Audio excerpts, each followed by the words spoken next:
காத்தாயி அம்மனின் அருள் அடியவர்கள் அனைவருக்கும் வணக்கம். மகிழ்வான செய்தி இன்று உங்களை வந்தடைய வாழ்த்துகள். கீர்த்தி பெற, அதாவது புகழ் பெற. அபிராமி அந்தாதி பாடல் எண் 42. படியுங்கள், கேளுங்கள்.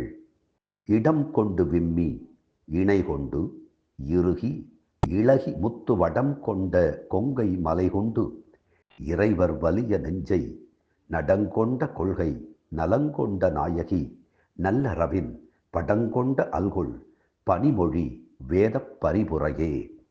நிமிர்ந்தும் பறந்தும் ஒன்றினுக்கு ஒன்றாக இணையாக வலிமையும் மென்மையும் கொண்டு முத்துமாலை ஒளிரக்கூடிய மார்பகங்களாகிய மலைகளைக் கொண்டிருக்கக்கூடிய சிவபெருமானின் மனத்தை எண்ணம் போல் ஆட்டுவிக்கும் அபிராமியே, பாம்பின் படம் போல் அகன்ற அல்குலை உடைய அம்பிகையே, குளிர்ந்த கனிந்த மொழி பேசும் அன்னையே, வேதங்களையே காற்சிலம்பாக அணிந்துள்ள தேவியே என உன்னை நினைத்தால் எனக்கு புகழ் கிடைக்கும்.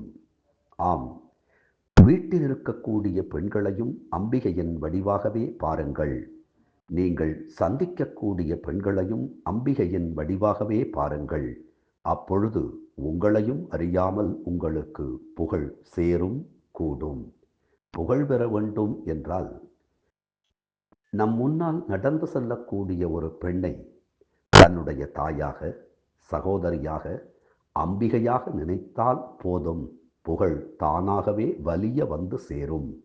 ஆம், பெண்ணினத்தை போற்றுவதுதான் புகழுக்கான முதல் படி. புரிந்து கொண்டால் நமக்கு புகழ் நிச்சயம். தினம் தினம் அபிராமி அந்தாதி சிந்திப்போம். நம்மை அணைத்து காக்கும் காத்தாயி அம்மனின் திருப்பாதங்களை சிந்திப்போம். அப்போது நம் தீய வினைகள் சிந்திப்போகும். நன்றி, வணக்கம்.